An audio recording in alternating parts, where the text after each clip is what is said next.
आज जिस विषय पर मैं आपको बताऊंगा वो है making light work from photon to photonics. तो पहले तो मैं आपको इस शीर्षक का अर्थ बता दूं। मेकिंग लाइट वर्क का मतलब प्रकाश से कैसे कार्य किया जा सकता है, प्रकाश से केवल, और फोटोन से फोटोनिक्स तक। फोटोन एक कण है प्रकाश का, मान सकते हैं, राइट। और फोटोनिक्स जो है वो एक ऐसा विषय है जिसमें प्रकाश से और फोटोन से यदि कोई कार्य किया जाए तो उसको फोटोनिक्स कहते हैं। जैसे इलेक्ट्रॉन से इलेक्ट्रॉनिक्स, ऐसे ही फोटोन से फोटोनिक्स एक बहुत ही दिलचस्प शोध का विषय है और इसमें एक क्रांति आई हुई है विज्ञान और तकनीकी के क्षेत्र में। तो मैं आपको अब अगले 40 मिनट में संक्षिप्त में इतिहास से लेकर आज क्या हो रहा है, नए नए शोध कार्य क्या हो रहे हैं, वहां तक लाने का प्रयास करूंगा। तो ये देखो, पहले तो हम ये देखें कि प्रकाश होता क्या है, व्हाट इज लाइट, फिर व्हाट इज अ फोटोन, फिर लेजर एक बहुत ही इंपॉर्टेंट इन्वेंशन है जो कि 1960 के अंदर दिखाई गई, और ये एक स्पेशल सोर्स है, स्रोत है प्रकाश का। तो इसके बारे में हम चर्चा करेंगे और फिर इस सब से कैसे फोटोनिक्स का उद्भव हुआ और कैसे हम प्रकाश से कार्य कर सकते हैं, कितने कितने विभिन्न प्रकार के इसकी एप्लीकेशंस हैं, और फिर फाइनली कंक्लूजन डिस्कस करेंगे। तो देखो, प्रकृति के अंदर जो मूल आधार है वो तो ऊर्जा माना जाता है। ऊर्जा रूपांतर हो जाता है, ऊर्जा नष्ट नहीं होती। तो ये ऊर्जा संरक्षण का नियम होता है जिसे हम बोलते हैं कंजर्वेशन ऑफ एनर्जी। तो एनर्जी फंडामेंटल रोल प्ले करती है हमारी सृष्टि के अंदर, और मनुष्य का ये प्रयास है कि हम सृष्टि को समझने की कोशिश करें, उसका रहस्य, सत्य क्या है। तो अगर कोई पूछे कि विज्ञान का क्या उद्देश्य है, what is the aim of science, तो हम कहेंगे ट्रूथ, टू फाइंड ट्रूथ, सत्य की प्राप्ति करना।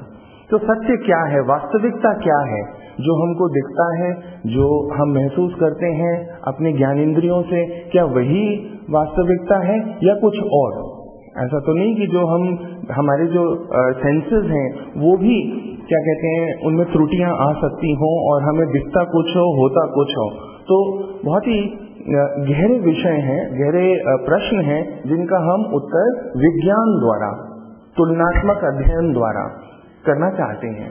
तो एनर्जी जो है वो फंडामेंटल रोल प्ले करती है, और अगर आप ऊर्जा को देखें तो ऊर्जा दो प्रकार से पाई जाती है, दो रूपों में, स्वरूपों में।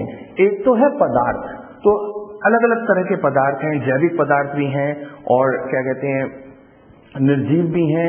दूसरा रेडिएशन, जैसे प्रकाश, तो इसमें पदार्थ नहीं होता, राइट। ये समय इस कमरे में बहुत सारा प्रकाश है, कुछ सूर्य से आ रहा है और कुछ ये मनुष्य द्वारा बनाए हुए यंत्रों द्वारा आ रहा है, ट्यूबलाइट, बल्ब द्वारा आ रहा है। तो क्वेश्चन ये है, एक तो प्रकाश का रूप है और एक पदार्थ का रूप है। और आइंस्टाइन ने ये बताया कि पदार्थ को अगर नष्ट कर दो तो ऊष्मा और प्रकाश निकलता है। तो पदार्थ जो है उसमें ऊर्जा है, E = mc², बहुत ही फेमस इक्वेशन है आइंस्टाइन की। तो क्वेश्चन ये है कि यदि हमको पदार्थ को समझना हो, किसी भी पदार्थ को, तो हमारे पास क्या उपाय है। हमारे पास एक ही उपाय है कि हम अलग अलग पदार्थों को अलग अलग प्रकाश के सामने लाएं और देखें कि उनका आपस में क्या इंटरेक्शन होता है। तो मैटर रेडिएशन इंटरेक्शन जो है वो बहुत ही महत्व रोल प्ले करता है विज्ञान के अंदर, समझे। ऐसे ही अगर हम ये पता करना चाहें कि इस कमरे के अंदर माइक्रोवेव हैं कि नहीं, विद्युत चुंबकीय तरंगें सूक्ष्म हैं कि नहीं, तो हमें अलग अलग पदार्थ यहाँ पे रखने पड़ेंगे और फिर देखना पड़ेगा कि किस पदार्थ पर उनका प्रभाव पड़ता है। तो मैटर और रेडिएशन दो इंपॉर्टेंट फॉर्म्स ऑफ एनर्जी हैं। अगर हम इलेक्ट्रोमैग्नेटिक स्पेक्ट्रम देखें, विद्युत चुंबकीय तरंगें देखें या रेडिएशन देखें, तो हम देखते हैं कि रेडिएशन बहुत विस्तृत तरीके का सृष्टि में पाया जाता है। जैसे कि रेडियो वेव्स जो ट्रांजिस्टर रेडियो से निकलती हैं या जिनसे हम ऑडियो सुनते हैं, ये भी विद्युत चुंबकीय तरंगे होती हैं। माइक्रोवेव, इंफ्रारेड तरंगे, विजिबल जो हमारी आंख देख सकती है, फिर अल्ट्रावायलेट, फिर एक्सरे और गामा रेज। तो ये रेंजेस हैं डिफरेंट आवृत्तियों की, तरंग दैर्घ्यों की। तो इनमें क्या संयोजित है, तो अगर हम ये देखना चाहें तो हमें दिखाई देता है कि आवृत्ति कंपन से जुड़ी हुई है। तो विद्युत चुंबकीय तरंगों में विद्युत इलेक्ट्रिक फील्ड का कंपन होता है, ऑसिलेशंस होती हैं। तो ये जो लाइट है इसमें इलेक्ट्रिक वेक्टर है और वो कंपन करता है और बहुत तेज कंपन करता है। तो तेजी या कंपन की आवृत्ति हम जानते हैं कि हर्ट्ज के अंदर नापी जाती है। तो रेडियो जो फ्रीक्वेंसीज हैं, आवृत्तियां हैं, ये किलो हर्ट्ज की रेंज में होती हैं। फिर माइक्रोवेव्स आती हैं, वो थोड़ा सा और ज्यादा मेगा हर्ट्ज की रेंज में। फिर ये विजिबल लाइट आ जाती है, ये देखो 10 की घात 12 से 15, 15 से 16 विजिबल लाइट, जो कि ये 7 रंगों की होती है। उसके बाद अल्ट्रावायलेट तरंगें आती हैं। अल्ट्रावायलेट बहुत शक्तिशाली होती हैं और हानिकारक होती हैं मनुष्य शरीर के लिए। और ओजोन की परत जो वायुमंडल में है वो उनको रोकती है, सूर्य से जो अल्ट्रावायलेट रेडिएशन निकलती है। इनफैक्ट लोग कहते हैं कि जो CFL लैंप्स हैं इनके अंदर से भी कुछ मात्रा अल्ट्रावायलेट रेडिएशन की निकलती है। तो आंखों पे सीधी नहीं पड़नी चाहिए, अच्छी क्वालिटी का खरीदना चाहिए।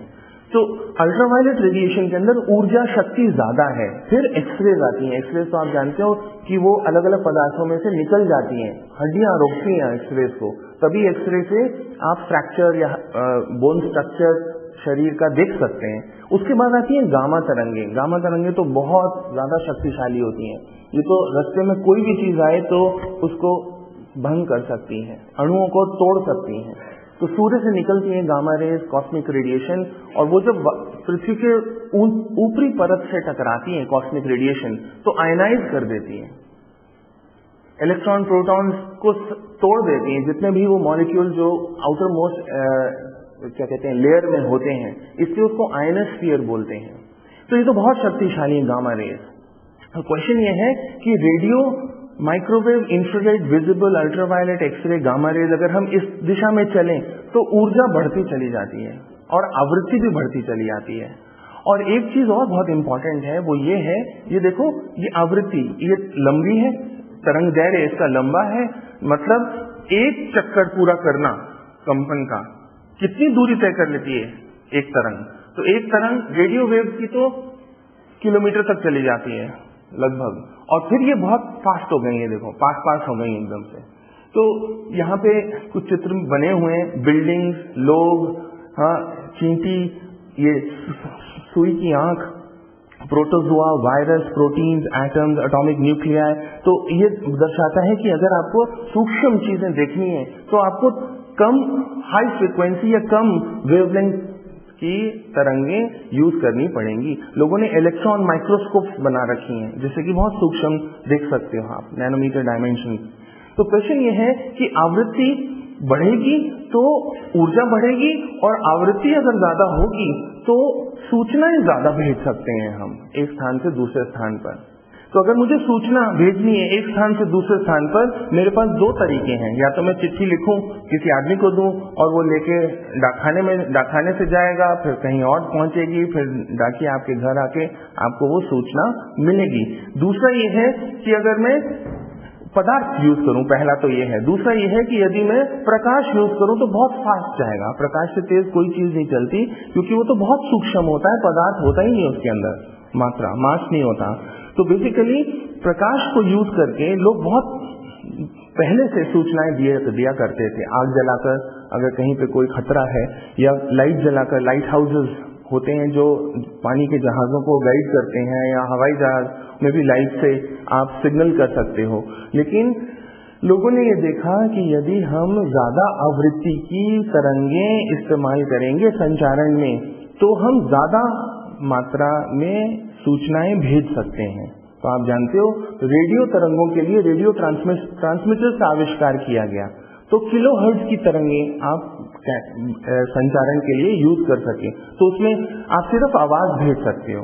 उसके बाद लोगों ने सोचा कि चित्र भी भेज सके, वीडियो भी जा सके, तो उन्होंने इस रेंज में खोज की माइक्रोवेव रेंज में या अल्ट्रा हाई फ्रीक्वेंसी जो टेलीविजन वेव, टेलीविजन में आप चित्र भी देख सकते हो और आवाज भी सुन सकते हो, लेकिन लोगों ने फिर माइक्रोवेव कम्युनिकेशन लिंक्स बनाए उपग्रह ऊपर छोड़कर, तो आप डायरेक्ट टेलीकास्ट देख सकते हो, सीधा संचारण कर सकते हो, आप बहुत सारी चैनल एक साथ देख सकते हो, तो मात्रा सूचनाओं की बढ़ती चली गई।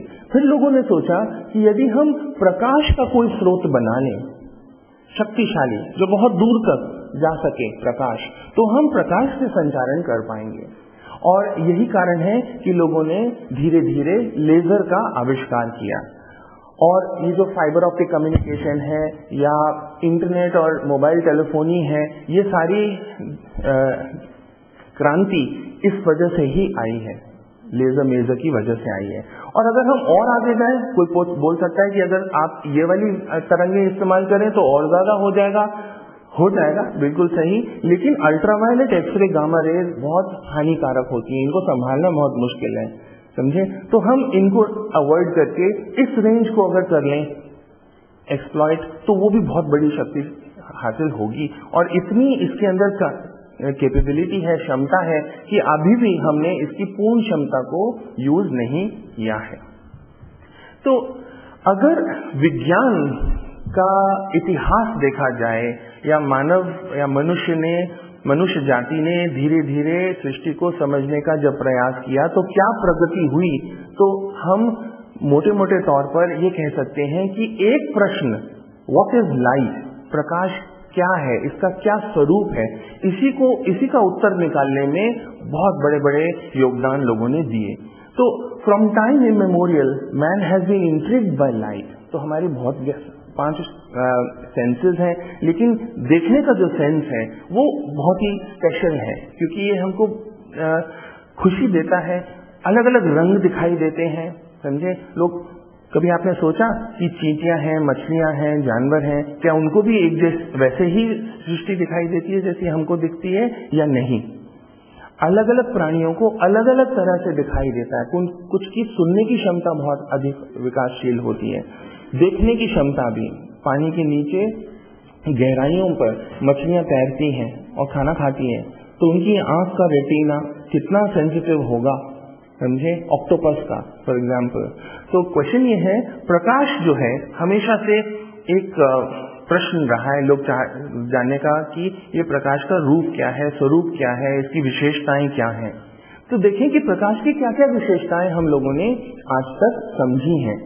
तो ये सबसे तेज चलता है, 3 लाख किलोमीटर प्रति सेकंड, ये 10 की घात 8 है मीटर प्रति सेकंड, 1000 से भाग कर दें तो किलोमीटर में आ जाएगा। तो 3 लाख किलोमीटर एक सेकंड में प्रकाश चलता है। पृथ्वी की त्रिज्या 64,000 किलोमीटर है, 64,000, और सरकमफ्रेंस अगर देखें पृथ्वी का तो परिधि जो है वो होगी 2 पाई r। तो 2 पाई होता है 3.14 के करीब, तो 3 दूना 6, जो 6 से गुणा कर दें 64 को तो 1,40,000 के करीब आएगा, 38, 39, राइट। तो ये तो 3 लाख किलोमीटर एक सेकंड में चलता है प्रकाश, इससे तेज कोई चीज सृष्टि में नहीं चलती। इसमें पदार्थ की मात्रा नहीं है, बहुत सूक्ष्म है, तो इसमें मास नहीं है, चार्ज नहीं है। जैसे इलेक्ट्रॉन के अंदर तो चार्ज है, आप अगर भंडार रख लें पॉजिटिव प्रोटॉन्स का, इलेक्ट्रॉन्स का, और एक इलेक्ट्रॉन बीच में हो तो वो तो भागेगा प्रोटॉन्स की तरफ, चार्ज नहीं है। पोजीशन नापना बड़ा मुश्किल है। अब ये प्रकाश हमको महसूस तो हो रहा है कि इसके अंदर उजाला है इस कमरे के अंदर, लेकिन है कहाँ प्रकाश इस समय? इतनी तेज चलता है कि आप बता ही नहीं सकते कि इसकी पोजीशन यहाँ है, वहां है, कहाँ है। टाइम बहुत, अब अगर आप, आइंस्टाइन ने बहुत आगे जाकर पिछली शताब्दी में ये अध्ययन करके बताया कि टाइम जो है, अगर आप प्रकाश की गति से चलेंगे तो घड़ियां रुक जाएंगी, clock stop at speed of light, constant velocity है, नो रेस्ट। तो देखो, अगर मेरे पास गेंद हो और मैं यहाँ खड़े होकर फेंकूं और उसका वेग नापूं तो मैं बता सकता हूँ कि कितनी गति है उसके अंदर। अगर मैं चलती ट्रेन के अंदर, ट्रेन भी चल रही है और मेरे पास वही गेंद है, अब मैं वही उतनी ही शक्ति से अगर फेंकूं तो वेग ज्यादा होगा या कम होगा? ज्यादा होगा, क्योंकि ट्रेन भी तो चल रही है साथ साथ। ट्रेन की गति प्लस मेरी शक्ति दोनों उस पर कार्य करेंगे जो बॉल फेंकी जाएगी। तो क्वेश्चन ये है कि अगर प्रकाश ऐसे ही मैंने स्विच ऑन किया ये लाइट और ये लाइट वहां पहुंच गई बहुत फास्ट, अगर मैं चलती ट्रेन या रॉकेट या हवाई जहाज में भी ये कार्य करूं तो क्या इसकी गति में प्रभाव पड़ेगा? आंसर है नहीं, गति हमेशा कांस्टेंट रहती है।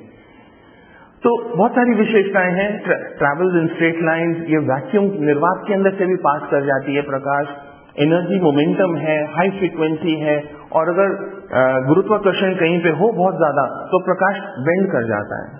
तो अगर हमें लगता है कि तारा यहाँ है, उपग्रह से अगर देखो तो पता लगता है कहीं और है, क्योंकि रास्ते में बहुत मैसिव अगर बॉडीज हैं, स्टार्स हैं, तारे हैं, तो प्रकाश की का डायरेक्शन, पाथ बेंड कर सकते हैं। ये बहुत सारे ऑप्टिकल फिनोमिना हैं जो हम लोगों ने, वैज्ञानिकों ने सदियों से स्टडी किए हैं। आप जानते हो रिफ्लेक्शन, रिफ्रैक्शन, समझे, इंटरफेरेंस। तो अगर दो एक ही तरीके का प्रकाश अगर हो, कोहेरेंट सोर्सेज हो, आप आगे चल के पढ़ेंगे ये, तो अगर दो छेदों में से ये प्रकाश अगर बाहर निकले तो ये बेंड हो जाता है। बेंड होने से ये तरंगे एक के ऊपर एक हो जाती हैं और आप एक ज़ेब्रा के ऊपर जैसे लाल और सफेद लाइनें होती हैं, ऐसे फ्रिंज पैटर्न देखते हैं। इसको इंटरफेरेंस फ्रिंज पैटर्न बोलते हैं। बहुत ही इंटरेस्टिंग चीज है प्रकाश के साथ। ऐसे ही डायफ्रैक्शन, डायफ्रैक्शन का भी मतलब यह है कोई अगर मार्ग में उसके बाधा आ जाए तो वो बेंड हो जाती है वेव्स उसकी। डिस्पर्शन, डिस्पर्शन का मतलब कि अगर सफेद प्रकाश, आपने देखा है साइंस सेंटर में भी, अगर एक प्रिज्म रखें तो सातों रंग अलग अलग हो जाते हैं, डिस्पर्शन हो जाता है, जबकि सब इकट्ठे चल रहे होते हैं यहाँ पे। ऐसे ही सीडी प्लेयर, सीडी डिस्क के ऊपर आप देखो, व्हाइट लाइट के नीचे रखो तो आपको अलग अलग रंग दिखाई देंगे, क्योंकि उसके अंदर भी एक ग्रेटिंग पैटर्न होता है जिससे डिफ्रैक्शन हो जाता है। ऐसे ही पोलराइजेशन, पोलराइजेशन मतलब इलेक्ट्रिक फील्ड जो है कंपन कर रही है वो एक लाइन में भी कर सकती है, ऐसे भी गोल घूम सकती है, अलग अलग तरीके से वो कन्फाइन हो सकती है। ऐसे ही स्कैटरिंग बहुत इंपॉर्टेंट फिनोमिना है जिसमें रमन, सीवी रमन, भारतीय वैज्ञानिक, प्रसिद्ध वैज्ञानिक ने समझा और उसको समझाया, स्कैटरिंग, रमन स्कैटरिंग। तो प्रकाश जब टकराता है वायुमंडल से या किसी गैस से तो फैलता है, विकिरण होता है। तो ये बहुत सारे फिनोमिना हैं जो हम लोगों ने समझे हैं। लेकिन एक तो है प्रयोग और एक है थियरी, मतलब काल्पनिक, मानसिक, कैसे कल्पना की जाए कि क्या हो रहा है, उसको कैसे समझाया जाए। तो विज्ञान की भाषा गणित है। गणित के आधार पर आप अगर सूत्र लिखकर अगर समझा सकें तो, और वो प्रयोगों के साथ सही बैठ सके, तालमेल हो सके, तो हम एक थियरी बोलते हैं कि एक ये थियरी बनी जो कि काल्पनिक मानसिक कार्य होता है। तो क्वेश्चन ये है कि प्रकाश की ये सारी हमने एक्सपेरिमेंट्स किए, प्रयोग किए और ये सारी विशेषताएं निकाली। अब क्या कल्पना की जाए कि प्रकाश का स्वरूप कैसा है। तो न्यूटन ने स्टार्ट किया। न्यूटन ने कहा कि ऐसा लगता है कि गेंद की तरह है, प्रकाश के अंदर कण है और वो कण आते हैं, शीशे से टकराते हैं और जैसे कोई फास्ट बॉलर बॉल करता है पिच पे, टप्पा खा के ये फिर उसी कोण पे चले जाते हैं। और इससे उसने रिफ्लेक्शन, रिफ्रैक्शन, ये प्रकाश और ये बॉल ऐसे कल्पना करके उसने थ्योरी दी, कॉर्पस्कुलर थ्योरी। लेकिन ये थ्योरी फेल हो गई क्योंकि थ्योरी बहुत सारे और जो प्रयोग किए थे उनको नहीं बता पाई, समझा पाई, जैसे इंटरफेरेंस। तो कल्पना न्यूटन के आधार पर यह है कि प्रकाश में कोई कण है और कण का फिर पोजीशन होगी, हम जानते हैं, कोई संवेग होगा और वो कहीं केंद्रित होगा स्पेस के अंदर। लेकिन थॉमस यंग ने यह सिद्ध किया कि नहीं, प्रकाश कण के स्वरूप में नहीं है, प्रकाश तो तरंगों के स्वरूप में है। और अगर तरंग के हिसाब से सोचा जाए तो हम इंटरफेरेंस, डिफ्रैक्शन, पोलराइजेशन ये सब समझा सकते हैं। तो प्रकाश जो है उसका कंपन हो रहा है, विद्युत चुंबकीय तरंग है और एक तरंग तो हमेशा फैली हुई होगी स्पेस में, और तरंग जो है उसका तरंग दैर्घ्य होगा और आवृत्ति होगी। तो अगर हम ऐसे कल्पना करें प्रकाश की स्वरूप की तो हम बहुत सारे फिनोमेना एक्सप्लेन कर सकते हैं। तो ये सारे फिनोमेना एक्सप्लेन कर सकते हैं। तो तरंग यहाँ से चली, यहाँ से चली, अगर ये दोनों एक साथ पहुंचती हैं तो हमको और उजाला मिलेगा, और अगर ये ऊपर पहुंची और ये नीचे कंपन करती हुई पहुंची तो ये कैंसिल कर देंगे अपना आयाम और डार्क फ्रिंज या अंधेरा सा दिखाई देगा। तो इससे आप वो जो लाइनें दिखती हैं जेब्रा आपके शरीर के ऊपर जैसी, वो आप एक्सप्लेन कर सकते हो वेव थ्योरी द्वारा। लेकिन फिर ऐसा हुआ कि 1897 के करीब 2 ऐसे प्रयोग थे जिनको वेव थ्योरी एक्सप्लेन नहीं कर पाई। और हम जानते हैं कि अगर एक भी केस ऐसा हो जाए जिसमें कि आपकी थ्योरी उसको समझा ना पाए या उनका तालमेल ना बैठे, तो वो थ्योरी फेल हो जाती है, उसको फिर मॉडिफाई करना पड़ता है, रिफाइन करना पड़ता है। तो ऐसा ही हुआ और फिर लोगों के सामने एक संकट आ गया। लोगों ने सोचा तो ये था कि अब सृष्टि को जान चुके हैं, प्रकाश को भी समझ चुके हैं, लेकिन ऐसा मोड़ आया कि सब फेल हो गए। तो एक वैज्ञानिक था मैक्स प्लैंक, उसने फिर काफी सालों 100-200 सालों के बाद पश्चात, वेव थ्योरी के पश्चात, उसने फिर ऐसा सोचा कि अगर हम कणों के हिसाब से प्रकाश को समझें तो हम उन एक्सपेरिमेंट्स को एक्सप्लेन कर सकते हैं। तो ये एक्सपेरिमेंट्स एक तो ब्लैक बॉडी रेडिएशन स्पेक्ट्रम का था, इतना समय नहीं है कि उसको विस्तृत रूप में समझाया जा सके। दूसरा फोटो इलेक्ट्रिक इफेक्ट था जिसको आइंस्टाइन ने समझाया और फिर इसी के कारण उसको नोबेल पुरस्कार मिला 1921 में आइंस्टाइन को। तो ये क्या है फोटो इलेक्ट्रिक इफेक्ट कि अगर आप एक धातु की प्लेट ले लो, उसके ऊपर अगर लाइट डालो तो इलेक्ट्रॉन बाहर निकल आते हैं, इसको बोलते हैं फोटो इलेक्ट्रिक, राइट। यही सोलर सेल जो हैं हमारे यहाँ लगे हुए हैं हर जगह, उनमें भी यही हो रहा है, लाइट आ रही है सूरज की और इलेक्ट्रिसिटी जनरेट हो रही है। तो इसको कैसे समझा सके, तो आइंस्टाइन ने ये कहा कि अगर हम एक एक कण समझें कि इसमें कण आ रहे हैं, बारिश की हो रही है, प्रकाश ऊपर से आ रहा है, ऐसा समझो कि बारिश हो रही है और एक कण एक इलेक्ट्रॉन को बाहर निकालता है, तो अगर हम ऐसी कल्पना करें तो हम उसको समझा सकते हैं। तो बड़ी इंटरेस्टिंग प्रयोग लोगों ने किए हैं और ये 2 स्लिट एक्सपेरिमेंट बोला जाता है। स्लिट का मतलब होता है होल, छेद। तो अगर ये 2 स्लिट्स हों और अगर एक आदमी गोलियां दाग रहा हो तो हम क्या कल्पना करेंगे कि क्या होगा ये कि इन 2 खिड़कियों के ही थ्रू गोलियां जा सकेंगी। तो अगर हम दीवार पे देखेंगे तो यहीं पे गोलियां मिलेंगी, 2 ढेरियां मिलेंगी, एक इधर और एक इधर। लेकिन अगर हम, तो ये ढेरियां ऐसे दिखाई जाएंगी ग्राफ के अंदर, लेकिन अगर हम ऐसे ही अगर हम रेत को नीचे डालें तो 2 ढेरियां यहां पर मिलेंगी 2 छेदों में से।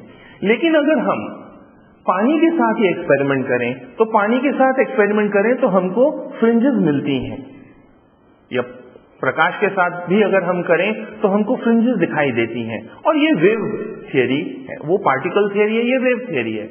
लेकिन अगर हम उन गोलियों को, जो बंदूक हमने ली हुई है, गोलियां हैं उसके अंदर, अगर उन गोलियों को छोटा कर दें और एक इलेक्ट्रॉन की बंदूक बना लें जिसमें से एक एक इलेक्ट्रॉन बाहर जा रहा हो, तो क्या होगा? तो लोगों ने ये देखा प्रयोग करके कि फिर इसी प्रकार का ढेरियां इस तरह से बनेंगी, बजाय 2 ढेरियां बनने के, जो कि होना चाहिए था जब हम मोटी मोटी गोलियां दाग रहे थे। लेकिन जब हम सूक्ष्म कर दें गोलियों को तो ऐसे ये छोटी ढेरी, फिर बड़ी, फिर और बड़ी, सेंटर में सबसे बड़ी। बड़ा विचित्र है ये, क्यों? क्योंकि ये तो ब्लॉक था रास्ता यहां आने का, लेकिन ये सारी इलेक्ट्रॉन सबसे ज्यादा यहां पहुंच रहे हैं बीच में।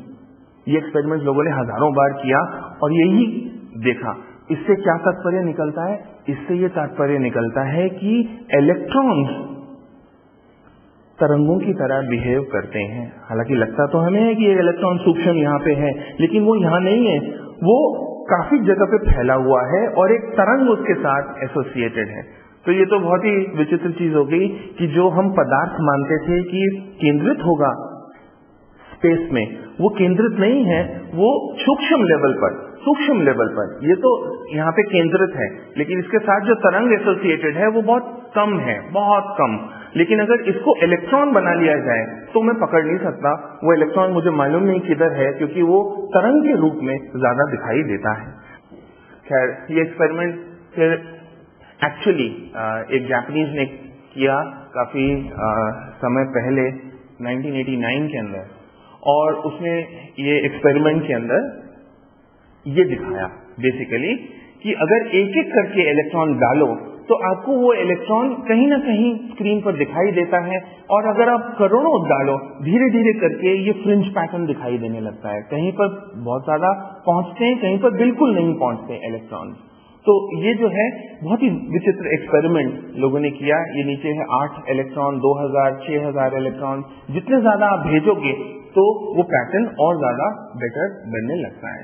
तो फिर से एक थ्योरी लोगों ने डेवलप की फोटोन की, कि प्रकाश का वो कण सबसे छोटा जिसके और टुकड़े नहीं किए जा सकते वो एक फोटोन है। उसका नाम फोटोन दिया उन्होंने, क्वांटाइज है एक एक करके, और इसको डिवाइड नहीं किया जाता, या तो ये है या नहीं है, समझे। और फोटोन से ही इलेक्ट्रॉन्स भी निकलते हैं।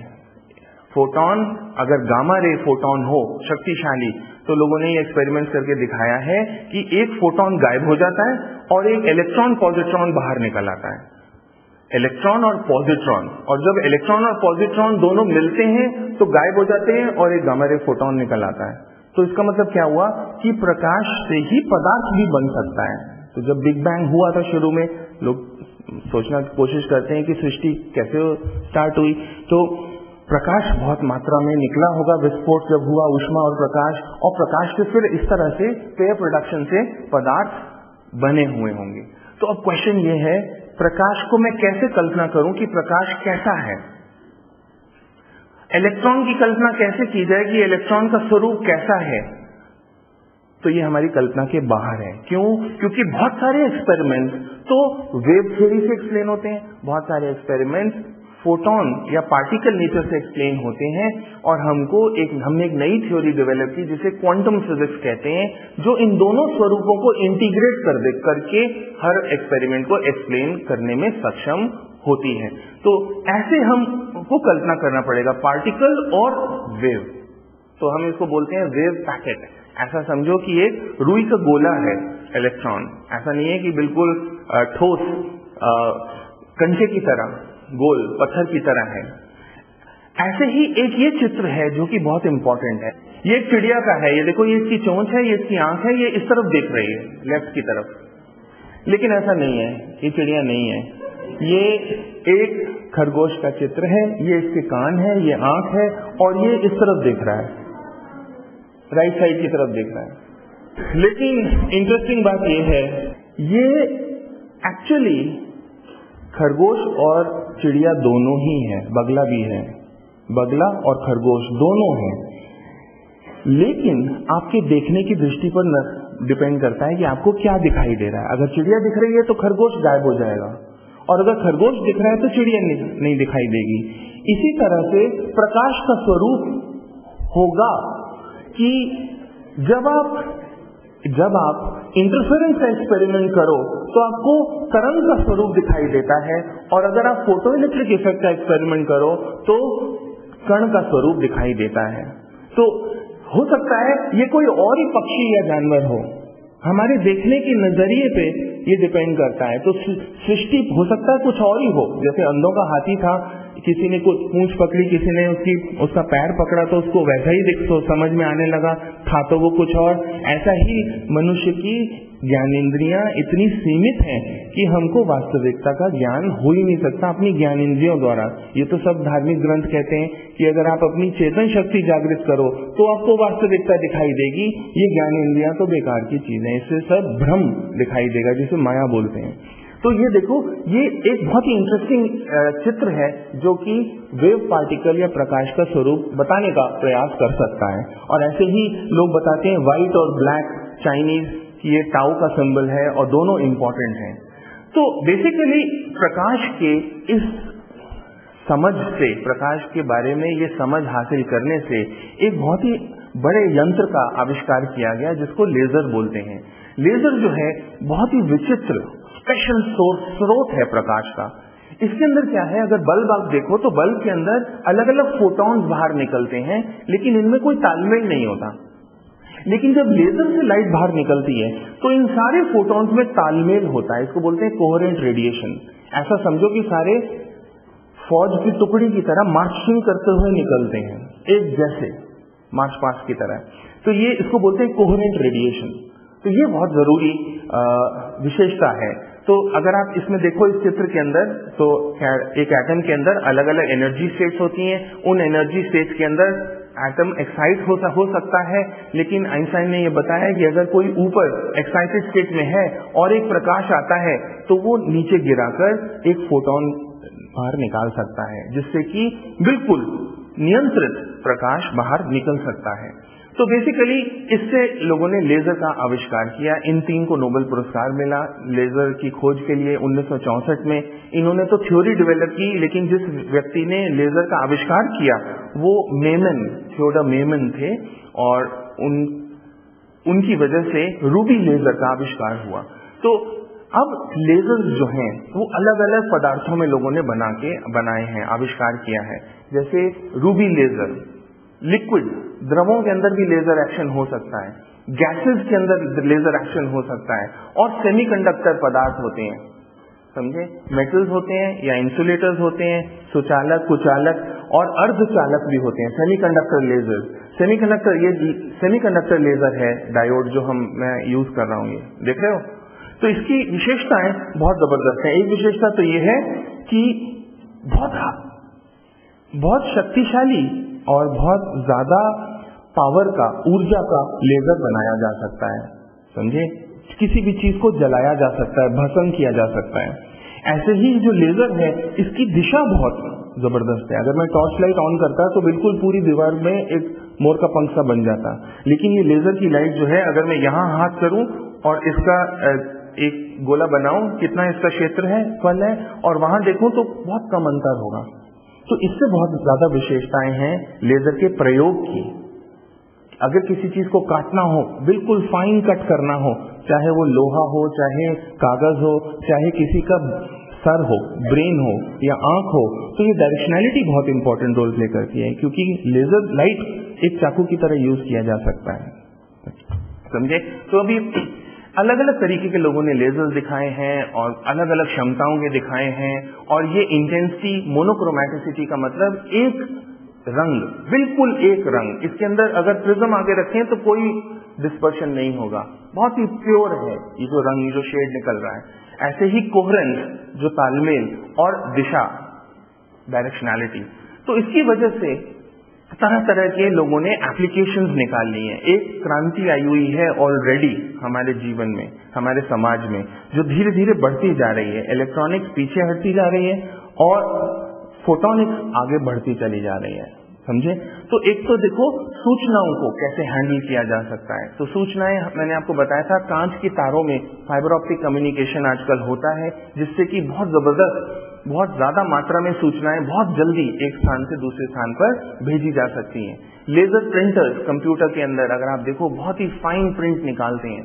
ऐसे ही लोग प्रकाश से संचालित कंप्यूटर बनाना चाहते हैं, ऑप्टिकल कंप्यूटर जो सिर्फ प्रकाश से चले, बहुत तेज होगा जब अगर वो बनाया जा सके तो। ऐसे ही ऑडियो वीडियो डिस्क जो हम बनाते हैं, ज़ेरोग्राफी, फोटोस्टैट मशीन के अंदर भी इसका प्रयोग होता है। रीडिंग राइटिंग कंप्यूटर पे हम डेटा रीड करते हैं, राइट करते हैं, ऑलराइट। ये इंफॉर्मेशन हैंडलिंग है। मेडिसिन के क्षेत्र में बहुत इंपॉर्टेंट रोल लेजर का है, प्रकाश का है, समझे। हैमरेज अगर आपको कंट्रोल करना हो, अगर एंडोस्कोपी करनी हो, अगर पेट के अंदर हमको फोटोग्राफी करनी है, तो फाइबर्स अंदर डालते हैं कांच की और लाइट डालते हैं, लाइट रिफ्लेक्ट होती है, दूसरी फाइबर्स उसको आगे बाहर निकालती हैं और आप पूरा चित्र देख सकते हो कि अंदर कोई ब्लड क्लॉट हो, कोई अल्सर हो, और उसको गर्म करके ठीक भी किया जा सकता है। ऐसे ही चश्मा अगर हटाना हो तो 10 सेकेंड का ऑपरेशन होता है, 10,000 रुपए लगते हैं लगभग, और आके आंख की जो गोलाई है, जिसकी वजह से फोकसिंग खराब हो चुकी है, वो हल्की सी ठीक कर दी जाती है, समझे। कभी भी किसी का ऑपरेशन अगर करना पड़े तो सबसे ज्यादा खतरा इन्फेक्शन का होता है, क्योंकि कितना भी आप स्टेरिलाइज कर लें सुइयों को, चाकू को, किसी को भी, और घाव अगर खुला हो तो इन्फेक्शन हो जाता है। तो लेजर से बिना किसी को छुए सर्जरी की जा सकती है, ये इसकी विशेषताएं हैं। तो इन्फेक्शन लेस सर्जरी की जा सकती है, क्योंकि सर्जरी क्या है, किसी चीज को काटना है और फिर सिलना है, मोटे मोटे तौर पर। तो आप गर्म करके किस मांस को काट सकते हो और फिर उसको धीरे धीरे सिल भी सकते हो गर्म करके। और अगर ब्रेन जैसी जगह में अगर सर्जरी करनी हो तो भाई जरा भी हाथ इधर उधर हुआ तो आदमी की जान जा सकती है। मान लो खून जम गया कहीं पर, ब्लड क्लॉट हो गया, हाई ब्लड प्रेशर डायबिटीज के पेशेंट के साथ होता है, तो इमीडिएटली आपको वहां से उसको घोलना पड़ता है, समझे। तो ऐसे ऐसे जो बहुत ही कॉम्प्लिकेटेड सर्जरीज हैं, रेटिना झटका लगे अगर एक्सीडेंट के अंदर तो रेटिना का पर्दा बाहर आ जाता है, बाहर आ जाता है तो पीछे से वो सूखने लगता है क्योंकि वो हट गया, टूट गया, उसको वेल्ड करके दोबारा चिपकाना पड़ता है। तो पहले तो लोग आंख खोला करते थे और हाथ से करते थे, अब तो दूर से ही बैठकर लेजर की लाइट द्वारा उसकी वेल्डिंग की जा सकती है पर्दे की, आंख के, जो कि इतना सूक्ष्म होता है। ऐसे ही डेंटिस्ट्री, दांत भी अगर काटना हो तो आजकल लेजर से काट रहे हैं लोग, बजाय वो ड्रिलिंग मशीन के साथ काटने के, जो कि बहुत ही दर्दनाक होता था। ऐसे ही किडनी के स्टोन्स अगर हो आपके, समझे, कैंसर ट्रीटमेंट हो, तो अलग अलग प्रकाश का अलग अलग प्रभाव पड़ता है कैंसर के सेल्स के ऊपर। ऐसे ही इंडस्ट्री के अंदर काटना, ड्रिलिंग, वेल्डिंग करनी, समझे, छोटे छोटे साइजेस में किसी चीज को फोटोलिथोग्राफी बांटना, ये सारी चीजें लेजर द्वारा की जा सकती हैं। ऐसे ही इंस्पेक्शन अगर करना, क्वालिटी कंट्रोल के अंदर बहुत इंपॉर्टेंट रोल प्ले करता है। फिंगरप्रिंटिंग जैसे फोरेंसिक्स है, समझे, और अगर आपको मैच करने हैं फिंगरप्रिंट तो लेजर का प्रयोग करके बहुत सूक्ष्म स्तर पर आप इसको नाप सकते हो।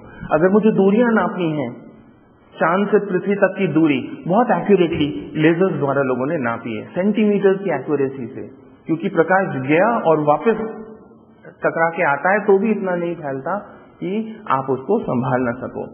तो बहुत इंपॉर्टेंट एप्लीकेशंस हैं। प्रदूषण अगर आपको नापना है कि वायुमंडल में प्रदूषण कितना है, तो लेजर लाइट छोड़ के रिफ्लेक्टेड लाइट कैप्चर करके पता लगाया जा सकता है सूक्ष्म स्तर पर कि कितना इन्फेक्शन है किसी के खून में या किसी चीज पदार्थ के अंदर, या प्रदूषण कितना है। ऐसे ही मिलिट्री एप्लीकेशन जबरदस्त हैं। भाई अगर किसी ने न्यूक्लियर मिसाइल लॉन्च कर दी, अब आपने देखा कि एक मिसाइल आ रही है, आपने यहाँ से हवाई जहाज वाले पायलट को कहा भाई उड़ो, उसको वहां पे रोको या तोड़ो या मारो या गोली से उड़ाओ या टैंक से उड़ाओ, लेकिन अगर मेरे पास लेजर्स हैं तो लेजर से मैं सिर्फ डायरेक्ट करके उसको भस्म कर सकता हूँ हवा में ही। तो ऐसे ही अमेरिका का एक प्लान था, स्ट्रैटेजिक डिफेंस इनिशिएटिव। उन्होंने सोचा कि हम अपने देश के चारों तरफ सैटेलाइट पे, उपग्रहों पर बड़े बड़े शक्तिशाली लेजर्स लगा देंगे ताकि हम पे कोई आक्रमण ना कर सके। आजकल कोई जाके बम फेंकता नहीं है, मिसाइल ही लॉन्च कर देते हैं दूर से। तो एंटी सैटेलाइट वेपन्स, किसी का उपग्रह ही तोड़ दो तो उसकी सारा संचारण क्षमता ही खत्म हो जाएगी, क्योंकि युद्ध के अंदर सबसे इंपॉर्टेंट होता है सूचनाएं जो जा रही हैं फौजियों के बीच में, फौजों के बीच में, उसको भंग कर दो किसी तरीके से, या तो गफलत फैला दो या उनके सिस्टम्स ही भंग कर दो। तो एंटी सैटेलाइट वेपन्स के लिए, एंटी सेंसर पर्सोनल्स के लिए, अब जैसे ये तो दिख रही है मुझे प्रकाश, अगर ऐसा लेजर बना दिया जाए जो अदृश्य प्रकाश निकाल रहा हो शक्तिशाली, तो मुझे गोली मारने की जरूरत ही नहीं है। मैं तो यूं लेजर टैंक के ऊपर ऐसे ही कर दूं, या तो वो जल जाएगा या उसकी अंधा हो जाएगा पायलट या हेलीकॉप्टर में जो उड़ा रहा है उसको। तो लोगों ने बैन किया हुआ है कि नहीं, हम ऐसा नहीं करेंगे, समझे। तो लेजर से आप anti personnel weapons, range finding, lidar बोलते हैं, जैसे रेडार होता है ऐसे ही लिडार होता है, समझे। टारगेट डेजिग्नेशन, आपने देखा होगा अंग्रेजी फिल्म जो आती है उसके अंदर बंदूक के साथ लेजर लगा होता है, तो लेजर लाइट सीधी जाती है, टारगेट पे अगर लॉक हो गई तो उसी हिसाब से वो गोली उसी डायरेक्शन में फायर होगी। ऐसे ही प्लेन्स के अंदर मॉडर्न जितने भी हैं, सबमरीन्स हैं, समझे, पनडुब्बियां हैं, अगर वो अपने मार्ग से विचलित हो जाएं तो कौन है जो उसको वापस अपने मार्ग पे ले आए। जैसे न्यूक्लियर मिसाइल अगर आपने लॉन्च की और वायुमंडल में इतना प्रेशर और टेम्परेचर वेरिएशन होता है, टर्बुलेंस, कि वो अपने मार्ग से विचलित हो जाए, समझे। आपने एक बम फेंका और रास्ते में तूफान आ गया और वो कहीं और ले गया उसको, तो कैसे उसको वापस लाया जाएगा। तो गाइडेड मिसाइल्स बोलते हैं, जिसके अंदर ऐसे सेंसर्स होते हैं जो उनको वापस अपने मार्ग पर लाए। ऐसे ही सबमरीन्स में, हवाई जहाजों में और कारों तक में नेविगेशनल एड्स के अंदर लेजर सेंसर्स यूज हो रहे हैं। और बहुत सारे इसके एप्लीकेशंस हैं। न्यूक्लियर फ्यूजन किया जा सकता है, किसी चीज को गर्म करा जा सकता है, किसी चीज को ठंडा किया जा सकता है, समझे, लेजर्स द्वारा। और nanotechnology, nanophotonics, biophotonics, computing, quantum computing आपने सुना, इन ये सब लेजर्स के आविष्कार के ऊपर आधारित हैं। ये कुछ तस्वीरें हैं, जैसे ये सर्जरी है आंख की, ये दांत की, थ्रोट कैंसर ट्रीट कर रहे हैं लेजर लाइट से, समझे? ये मशीनिंग है। अब ये ऐसे रोटर ब्लेड बनाने हैं, कौन काटेगा इसको?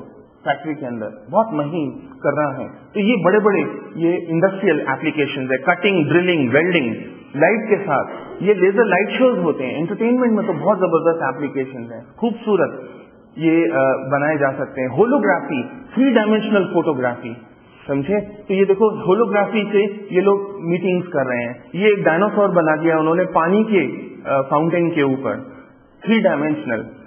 ऐसे ही सीडी के अंदर रिकॉर्डिंग लेजर से होती है, समझे? ये fibre optics communication optical fibre से होता है। आप किसी भी स्टोर में चले जाएं, बड़े स्टोर के अंदर, तो उसके अंदर बारकोड रीडिंग होती है। वो सामान लेता जाएगा और लेजर की लाइट डालता जाएगा, सारा सिस्टम में उसके आता जाएगा कितने दाम का था, कितना उसकी इन्वेंट्री में कम हो गया, ज्यादा हो गया, समझे? सारी डिटेल्स उसके अंदर आ जाएंगी। ये टेलरिंग के अंदर भी कपड़े अगर काटने हो तो लोग लेजर्स का प्रयोग कर रहे हैं। ऐसे ही इलेक्ट्रॉनिक्स में, माइक्रो इलेक्ट्रॉनिक्स में, बायोलॉजिकल स्टडीज के अंदर जिस छोटे छोटे व्हील्स अगर बनाने हो, नैनो मशीन्स, जायरोस्कोप्स, ऑलराइट, तो इलेक्ट्रॉनिक्स की तरह ही फोटोनिक्स भी जो है वो बहुत अग्रसर है और उसका बहुत क्या कहते हैं प्रयोग हो रहे हैं। इस वजह से इसके अंदर इस क्षेत्र को में पूरी क्रांति आई हुई है और हमारे हर जीवन के हर पहलू में लेजर का, लाइट का उपयोग हो रहा है। यहाँ तक कि लोग ये कहते हैं कि laser is a solution looking for a problem, एक ऐसा उत्तर जो प्रश्न ढूंढ रहा है। आप प्रश्न बताओ, प्रॉब्लम बताओ, उसका सोल्यूशन लेजर है। तो प्रकाश की बहुत विशेषताएं हैं, एडवांटेजेस हैं। लेजर एक बहुत ही यूनिक स्रोत है, कोई ऐसा स्रोत नहीं है जिसमें ये चारों गुण इकट्ठे हों। ये कोई शक्तिशाली नहीं है, हैलोजन लैम्प बहुत ज्यादा नहीं, लेजर तो बहुत ज्यादा टेरा पेटावाट लाइट बाहर निकाल सकते हैं। तो फ्यूचर के अंदर विज्ञान और तकनीकी इंजीनियरिंग के क्षेत्र में फोटोनिक्स का जो ये एरिया है एप्लीकेशन का, इसका बहुत उपयोग होगा और अगर हम इसके बारे में अपनी जानकारी और नॉलेज बढ़ाएं तो इसमें फ्यूचर में जाकर बहुत फायदा होगा। तो the future of photonics is very bright. Okay, तो इसके साथ ही हम यहीं समाप्त करते हैं।